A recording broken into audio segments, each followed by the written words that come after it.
So again, we go back to this concept of engage and empower, and you could potentially use infographics to create a better dialogue between you and your patients. So when we talked about before about the way that we're going to kind of structure the courses and giving patients access to their information, I think it's important to think about, if we are going to give them their data, should we give it to them in a way that's easier to understand? And instead of giving them just a sheet of lab values, which they look at and doesn't mean anything to them, is there a way that we can interpret that data or educate them about their lab values, much in the way that they did here in this TED Talk, and give it to them in a very useful format? So kind of going a little bit further into this whole information design, infographics idea, I want to go through a couple of great examples. These are some of my favorite ones out there by an individual by the name of David McCandless. He has a blog called Information is Beautiful, has a very just amazing book that's out there called Information is Beautiful, or the Visual Miscellaneum, depending where you buy it from, which is a great book just to look through. Very detailed but easy to understand infographics. He's got a blog site, he's on Twitter. Follow him, very interesting dude. So again, kind of not really medically related, but here is peak breakup times according to Facebook status updates. Again, kind of a tongue-in-cheek idea here, but him and Lee Byron went through all of this searches for "we broke up" on Facebook and tried to map out in a very easy way to understand when people broke up on Facebook. Talked about high-risk days, low-risk days. So, if you are in sort of a tenuous relationship with someone else and you're on Facebook, you might want to worry about you guys breaking up if it's, say, 2 weeks before the winter holidays, if it's close to spring break, that area. You may need to worry about your relationship based on the data. If it's Christmas, if it's Valentine's Day, you're probably in the clear to some degree. But again, taking lots and lots of raw data, putting them into a format that's easy to understand. Another great one here for all of us, since we're talking about digital technology, digital physicians, distractions as physicians. These are the hierarchy of digital distractions. At the very, very top here, this is partner shuts the lid of the laptop on your fingers. It's the most disruptive distraction to what you're doing. As you work your way down, you have device failure, and it goes to your iPhone. You have mobile phone calls, and it goes down to email, Twitter, text message, making phones call, and that's more of a distraction because it's higher up on the pyramid here than things like Skype, email, landline, new followers on Twitters, someone who you met at a party, someone that you've met before. You kind of work your way down even more. You get to things like landline, online dating, Skype calls, Google AdSense summaries, Twitter direct mails, eBay bid notifications, Facebook new messages, kind of working your way further down the umbrella to you get further down the pyramid to any kind of actual real work. Again, still very comical, doesn't have much in the way of scientific impact, but it just, again, describes the way that you can take a lot of very complex data. And when you look at this just stepping back, it kind of makes sense. It follows very easy. You don't really need to know much about the details of Twitter, but you can understand, what's more important than other parts based on this diagram. Another great one, a little bit more medically related, is taking a look at scientific evidence for popular dietary supplements, and it's showing tangible health benefits when taken orally, and it's looking at evidence versus popularity, as well as ones that are kind of up and coming. So the evidence you'll see is sort of your x-axis on the y-axis on the left side of the screen. Evidence, strong, good, promising. You have a worth it line, and you have things below there. And then the popularity of the concept is described by how large the bubble is. So strong evidence, very popular, things like folic acid, green tea, fish oil, vitamin D, St. John's wort. And as you start going down this chain of evidence, strong, good, promising, and it goes to that worth it line, you find things like cocoa, cinnamon, omega-3. Below that worth it line, where you start having conflicting research, vitamin C, aloe vera, ginger root. As you start working your way further and further down, goji, ginseng, vitamin A, vitamin E, no evidence, etc. But when you just take a look at it as a glance, you can get a really good idea for what things could work.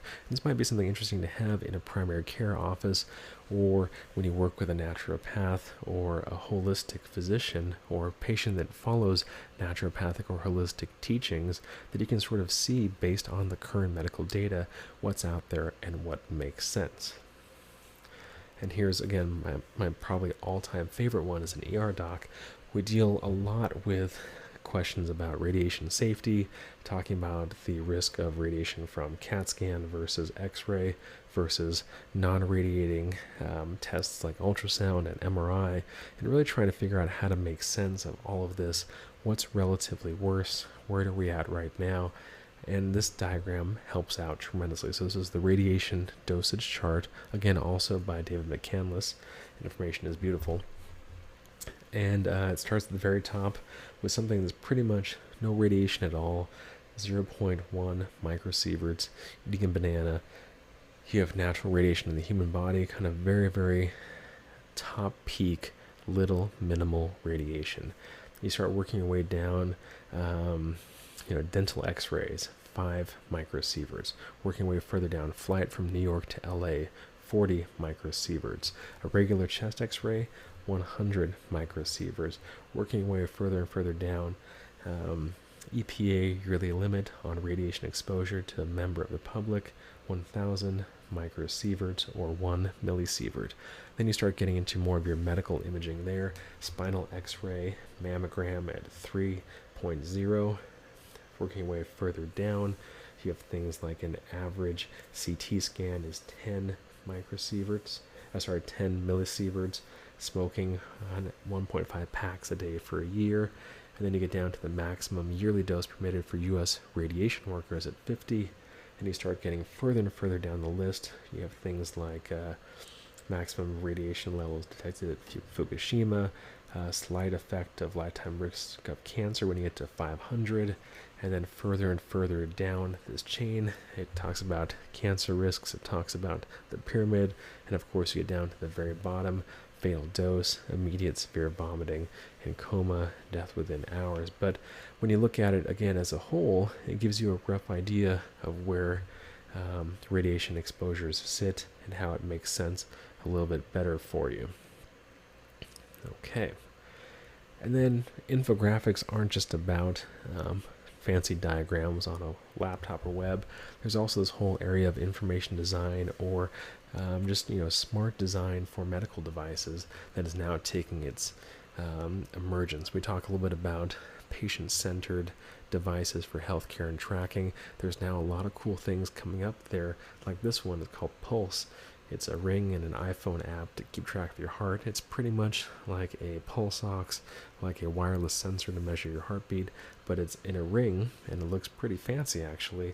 But if you have it tied to your smartphone, you can check your constant pulse, keep track of all that data, and it's not the same bulky medical equipment that you're used to seeing in the hospital. It's now kind of consumer-driven, aimed towards consumers, and you need to be aware that it is out there.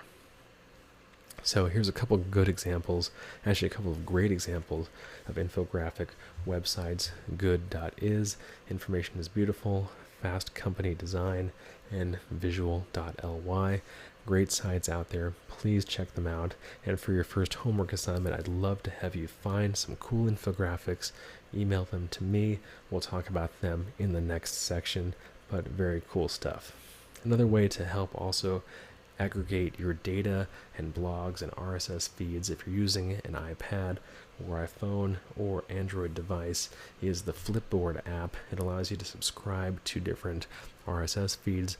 There's a lot of actual infographic and information design and just regular design feeds that are on there, as well as good healthcare news sites as well. Kind of puts all that information, consolidates it into one place. That's very neat and easy to take a peek at. So go ahead and check out the Flipboard app. So as we come to the end here and kind of want to summarize up some points, I really want you to think about this whole discussion that we've had about technology over the past hour and a half, and thinking about this whole question of context. How are we going to use it? What's the role of technology in medicine going to be? And then, from that area of context, I want you to think about empowerment and engagement.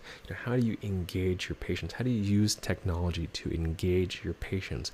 And how do you use and leverage technology to empower your patients? Do you give them the tools to make more meaningful decisions about their own health? And then conversely, do you take technology and use that as a tool to help you provide better care to your patients? So I want you to think about these ideas throughout, not just throughout this portion of the course, but throughout the whole course in general, and throughout the rest of your medical education and medical careers. Technology is a moving target. I do not expect you to go through this course and have everything down and be an expert, because I can't predict what's going to happen over the next 7 months, what new innovations are going to come out. Hopefully we'll talk about them, but I want to give you a framework for thinking about new and innovative ideas and how those new and innovative ideas and technologies could impact the way that you deliver healthcare. And I really want you to think about, just in general, as you're training to become a physician, what kind of physician are you training to become? And I'm not asking you, are you going to be a family medicine doc, you're going to be an ER doc, you're going to be a surgeon, you're going to be a nurse, you're going to be a mid-level, you're going to be a phlebotomist or an x-ray tech. I'm asking you, are you preparing yourself to become a digital provider or a digital physician of care in the 21st century? Are you prepared, or do you feel like you're being prepared to keep up with patients who are on the web, who are engaging in social media? Are you going to be prepared to keep up with these emerging technologies such as telemedicine, remote health, the Da Vinci robot for remote surgery? Are you prepared, or are you comfortable with these ideas of e-patients, personal genomics? And are you comfortable with these ideas of patient tracking, quantified self, patients collecting own data about themselves, and asking you to help them make positive choices that can impact their health and prevent illness? So again, a lot of great questions to think about, a lot of discussions I hope that you have, a lot of questions in your mind, but I want you to think about context, empowerment, and engagement as we move forward both today and in the future. So as always, I really want this to be a discussion. As much as I love talking about this, it's a lot more fun to have a dialogue here. So there's a lot of ways you can reach out to me: email, Twitter. I have my own personal blog, which is teachnology.tumblr.com. I look through, news feeds, articles about technology, how it impacts education, medicine, and medical education. And then more specifically, there's our course website, the health2course.tumblr.com. I'm going to put all this information up there, all of the links. There's going to be a link to our iTunes U course as well for those of you on iOS devices. Please check out the site. Please get involved. Please ask a lot of questions. All right. Thanks everyone for your time. Have a great day. Goodbye.